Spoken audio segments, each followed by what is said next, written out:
नमस्कार, मैं हूं पीएस त्रिपाठी और आप देखना शुरू कर चुके हैं हमारा विशेष कार्यक्रम सितारे। हमारे आप सभी दर्शकों का इस कार्यक्रम में स्वागत। दोस्तों, बात करेंगे आज के पंचांग व्रत त्योहार की, साथ ही हम आपको आपका राशिफल भी बताएंगे। इसके अलावा आज चर्चा करेंगे निर्जला एकादशी जी। 5 ज्ञानेंद्रियां, 5 कर्मेंद्रियां, मन बुद्धि अहंकार अंतःकरण यानी 11 तत्वों के संचित पापों के निरसन के लिए एकादशी का व्रत किया जाता है। और जिस एकादशी में जल का इस्तेमाल ना हो, हम जल ना पिए, तो उस एकादशी को निर्जला एकादशी कहते हैं। इसका क्या महत्व है, कैसे इस व्रत को करना चाहिए, क्या पूजा करनी चाहिए, किस तरह का दान करना चाहिए, इस पर विस्तार से चर्चा होगी। इसके अलावा आपके फोन कॉल्स होंगे, आप सीधे फोन करके अपने प्रश्न पूछ सकते हैं। हमारा फोन नंबर है 07714008777। अब से आधे घंटे तक लगातार ये फोन लाइन खुली रहेगी और हमें आपके फोन का इंतजार रहेगा। तो चलिए कार्यक्रम की शुरुआत करते हैं। जानते हैं आज का पंचांग। आज शुभ संवत 2080 शक 1945 सूर्य उत्तरायण का ज्येष्ठ महीने के शुक्ल पक्ष की एकादशी तिथि है और दिन बुधवार। एकादशी दोपहर 1:40 तक, हस्त नक्षत्र 5:59 तक। आज चंद्रमा कन्या राशि में होंगे। आज का राहु काल 12:01 से 1:41 तक। तो दोस्तों, ये तो था पंचांग। और अब एक छोटी सी सूचना, हमारे बहुत सारे दर्शक जो मुझसे सीधी बात करना चाहते हैं उनके लिए मेरा मोबाइल नंबर नोट करें, 9893363928। दूसरा मोबाइल नंबर है 9753039055 और तीसरा ईमेल एड्रेस है pstripathi9@gmail.com। इनमें आप अपनी जन्म तारीख, जन्म समय, जन्म स्थान लिख करके अपना प्रश्न लिख भेजें। बहुत जल्दी आपके प्रश्नों का जवाब मिल पाएगा। चलिए, तो सूचना भाई समाप्त। अब बात करेंगे निर्जला एकादशी की। सभी प्रकार की मनोकामनाओं को पूर्ण करती है। निर्जला एकादशी का व्रत ज्येष्ठ महीने के शुक्ल पक्षी एकादशी को किया जाता है। इस दिन भगवान कृष्ण की पूजा का विधान है। कहते हैं भगवान विष्णु और कृष्ण की पूजा ही एकादशी में की जानी चाहिए। एकादशी का व्रत रखने वाले दशमी के सूर्यास्त से ही भोजन नहीं करते। एकादशी के दिन ब्राह्म वेला यानी सुबह 3 बजे उठ करके भगवान कृष्ण की पहले नित्यचर्या से निवृत्त होकर के भगवान कृष्ण की पूजा करते हैं और फिर इस व्रत में केवल फलों का ही भोग लगता है। ये ब्रह्मा विष्णु महेश त्रिदेवों का संयुक्त अंश माना जाता है। यह अंश अच्युत के रूप में प्रकट हुआ। ये सभी प्रकार की सफलताओं को देने वाला व्रत माना जाता है। ये कठिन व्रत है। एकादशी के व्रत में कोई भी अनाज मसाले का प्रयोग नहीं करना चाहिए। निर्जला व्रत करना चाहिए। एकादशी के व्रत के उपरांत द्वादशी के दिन स्नान करके, पूजन करके और फिर एक व्यक्ति के बराबर का आहार, जिसे हंतकार कहते हैं, इसका दान करना चाहिए। इसके उपरांत अपने व्रत का पारण करना चाहिए। इसे भीमसेनी एकादशी भी कहते हैं। मान्यता यह है कि भगवान को चढ़ाए गए फल व्यक्ति के जीवन में सभी प्रकार के मनोरथ को पूर्ण करने वाले होते हैं।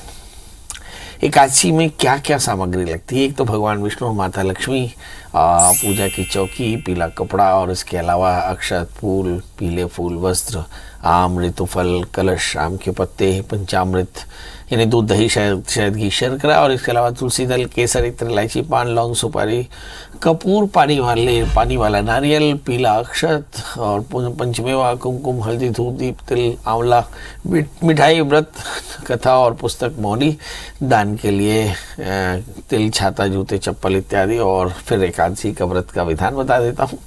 जल्दी से उठे, स्नान करें। एकादशी के दिन तिल, गंगा जल, तुलसी इत्यादि बड़े महत्वपूर्ण माने जाते हैं। इस दिन भगवान विष्णु की और लक्ष्मी की पूजा की जाती है, भगवान कृष्ण की पूजा की जाती है। कहते हैं कि तुलसी के पूजा के बिना एकादशी का व्रत अधूरा रहता है। इस दिन तुलसी का भी पूजन करना चाहिए। इस दिन भगवान विष्णु का जल में तिल मिलाकर के ओम नमो भगवते वासुदेवाय इस मंत्र का जाप करते हुए भगवान विष्णु का या कृष्ण का अभिषेक करना चाहिए और लक्ष्मी नारायण को सारा नैवेद्य अर्पित करके और फिर गौशाला में गायों का आहार दें, गरीबों को पुण्य का दान करें और फिर गर्मी से राहत देने वाली चीज़ों का दान करना चाहिए। और फिर संध्या काल में तुलसी में घी का दीपक लगाकर काला तिल या सफ़ेद तिल डालें। और मान्यता यह है कि ऐसा करने से लक्ष्मी जी प्रसन्न रहती है। ऐसा होने से जो साधक एकादशी का व्रत करता है उसकी सभी मनोकामनाएं पूर्ण होती हैं। अब फटाफट हम आपको मुहूर्त बता देते हैं। 30 मई 2023 1:08 से एकादशी प्रारंभ और 31 मई 2023 दोपहर 1:46 तक मुहूर्त होगा, मतलब एकादशी रहेगी। और अमृत काल जो है वो सुबह 5:24 से 7:08 तक अमृत बेला होगी। और इसी तरह से शुभ की बेला भी है 10:35 से 12:19। व्रत के पारण का समय 1 जून को 5:23 से 8:09 तक है। इसमें आप व्रत का पारण कर सकते हैं। चलिए, अब हमारे दर्शकों के जुड़ने का सिलसिला शुरू हो चुका है। हमारे साथ पहले कॉलर हैं समर जी, आपका बहुत बहुत स्वागत। बताइए क्या। जी बताएं समर जी। जी, मैं अपने भैया के बारे में पूछना चाहती हूँ। उनका जन्म तिथि है 12/6/87। एक बार धीरे धीरे, क्या स्पीकर फोन पे बात कर रहे हैं आप? आराम से बात करें। और प्रणाम। हाँ हाँ। जी, मैं अपने भैया के बारे में पूछना नहीं चाहती समझ हूँ। आ रही बेटा, आपकी कोई बात नहीं समझ में आ रही है। आप किसी और से बात करा दें। 2 मिनट। चलिए, आप थोड़ा स्पीकर से दूर हेलो। रह करके धीरे धीरे बात करें, शायद मैं सुन पाऊँ। जी, मैं स्पीकर से हटा चुकी हूँ। क्या अभी आवाज क्लियर है? जन्म तारीख क्या है आपकी? 12/6/87। 12/6/87। 12/87। और जन्म समय? जी, 4 बजे, सुबह 4 बजे। जन्म स्थान? जमशेदपुर, झारखंड। और जानना क्या चाहती हो बेटा? जी, मैं एक्चुअली भैया के बारे में पूछ रही थी कि वो हमेशा तनाव में रहते हैं और उनकी शादी कब तक होगी। ये किसके बारे में पूछ रहे हैं? मैं अपने भैया के बारे में पूछ रही, ये उनका डेट ऑफ बर्थ है। भाई के बारे में पूछ रही हैं? जी। अच्छा, मुझे जितनी तकलीफ होती है, कभी स्पीकर फोन पे किसी और को तकलीफ हुई कि नहीं? नहीं पता। चलिए आइए देखते हैं भैया की शादी कब होगी। बड़ा कठिन प्रश्न आपने पूछा, क्योंकि बहुत देर से समझ में आया। और वो भाई तनाव में रहते हैं, ये दो एक बात है। कहते हैं हमारे एवं मनुष्याणाम कारणम बंध मोक्षयो। वृषभ लग्न में तृतीय चंद्रमा होता है। यदि शनि से आक्रांत हो जाए तो ऐसा व्यक्ति व्यग्र रहता है। व्यग्र माने चिंतित रहता है, चिड़चिड़ा रहता है। और जहाँ तक सवाल है शादी का, तो जिस कारण से वो व्यग्र रहते हैं उसी कारण से उनकी शादी में बाधा है। अब सवाल ये है कि 7वें स्थान में अगर शनि की पूर्ण दृष्टि पड़ जाए, 7वें स्थान में शनि स्वयं बैठ जाए तो क्या होता है? तो फिर ऐसा लगता है कि ये शनि आपको ऑटोनोमस बनाता है। तो एक बार भैया से पूछे उनको कोई लड़की पसंद तो नहीं है। यदि पसंद हो तो शादी से पहले एक छोटा सा विवाह कराए और शादी उनसे करा दें।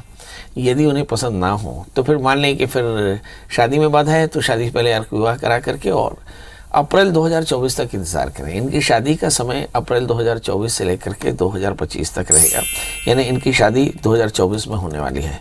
एक तीसरा प्रश्न कि वो व्यग्र रहते हैं, उसकी वजह क्या कोई ज्योतिषी कारण है? निश्चित तौर पे चंद्रमा की अंतर्दशाएं चल रही, चंद्रमा की महादशा चल रही है अप्रैल 2023 से, तो व्यग्र होना एकदम लाजमी है। क्योंकि सूर्य की महादशा में शुक्र का अंतर 2022 अप्रैल से चला और अब 2024 तक, फरवरी 2024 तक चंद्रमा की अंतर्दशाएं चलेंगी। मतलब व्यग्रता फरवरी 2024 तक रह सकती है। इसके दूसरा मतलब ये है कि आपके भैया अभी शादी के लिए मानसिक रूप से तैयार नहीं है। अप्रैल 2024 के बाद ही वो मानसिक रूप से तैयार होंगे, तब इनकी शादी होगी। हम चर्चा कर रहे हैं एकादशी व्रत की। निर्जला एकादशी भीमसेनी एकादशी कहते हैं। इसमें निर्जला व्रत करती महिलाएं और सभी प्रकार के पापों के निरसन के साथ सभी प्रकार की स्थितियों को प्राप्त करती है। हमारे साथ भानु प्रताप जी जुड़ चुके हैं। भानु प्रताप जी, आपका बहुत बहुत स्वागत। बताइए क्या जानना चाहते हैं? पंडित जी प्रणाम। एकदम प्रणाम, बताएं। तो मेरा लड़का ऐसा रोक है भानु प्रताप, उसके भविष्य के बारे में कोई शास्त्री या अर्थशास्त्री नौकरी मिलेगा कि नहीं, ऐसे सर जन्म तारीख बता दें। 21 मार्च 1998। 30 मार्च 21 मार्च 21 मार्च 1998। और जन्म समय 9:11 सुबह का, मंगलवार दिन। अच्छा, और जन्म स्थान? बड़ौदा बाजार डिस्ट्रिक्ट और गांव का नाम खैरा। तो कितना पढ़ाई किया है जी बेटा? ये BCA किया है और MCA किया है। BCA किया है और MCA। अच्छा चलिए, एक BCA साल हो गया कोर्स, बैठा है घर में अभी। अभी एक साल हुआ है कोर्स किया हुआ, डिग्री लिए हुए और घर में बैठा है अभी। अच्छा, 1 साल हो गया घर में बैठा हुआ है। पंडित जी कोई बताएं तरीका। शादी वादी के बारे में नहीं जानना है, शादी कहाँ से करेंगे ना, जब पहले तो नौकरी हो गई। चलिए आइए देखते हैं। इस बच्चे का जन्म लग्न वृषभ राशि, इसकी में धनु है। शादी इसकी वर्ष 2025 से 26 में होने वाली है। इसका मतलब है कि इसकी सेटलमेंट भी उससे पहले हो जाएगा। शादी से पहले एक छोटा सा विवाह करा लीजिएगा। और जहाँ तक सवाल नौकरी का है, तो मैं देख रहा हूँ कि इस समय जो दशाएँ चल रही हैं बुध में शुक्र में केतु का अंतर 2000 नवंबर 22 को ख़त्म हो गया। इसके बाद सूर्य की महादशा शुरू हुई और इस समय चंद्रमा की अंतर्दशा चल रही है। इसका मतलब ये हुआ कि चंद्रमा इनके अष्टम स्थान में है, तो बिल्कुल भी ऐसा कहा जा सकता है कि हेल्थ से ये बिल्कुल फिट नहीं है, मेंटली फिट नहीं है, इमोशनली फिट नहीं है। इनके लिए चंद्रमा की शांति कराना बेहद आवश्यक है, क्योंकि ये बहुत अकेला फील और बहुत ज़्यादा तनाव में है। तो इनके लिए चंद्रमा की शांति कराएं। एक 4 कैरेट का जामुनिया, 4 कैरेट का ओपल पहनाएं और हो सके तो इन्हें काउंसलिंग के लिए लेके आएँ। मुझे ऐसा लगता है काउंसलिंग से बहुत जल्दी मोटिवेट होंगे और बहुत जल्दी इन्हें नौकरी मिल जाएगी। हमारे साथ अगले कॉलर जितेंद्र जी हैं। जितेंद्र जी, आपका बहुत बहुत स्वागत। बताइए क्या जानना चाहते हैं? प्रणाम जी। जी एकदम प्रणाम। बताएं डेट ऑफ बर्थ, टाइम और प्लेस। 22 दिसंबर 73। 22 दिसंबर 27 दिसंबर 73। 93। अरे बंदा जी 73 73। सर पंजाबी आती नहीं है, पंजाबी आती नहीं है। जन्म समय 11:55 दोपहर।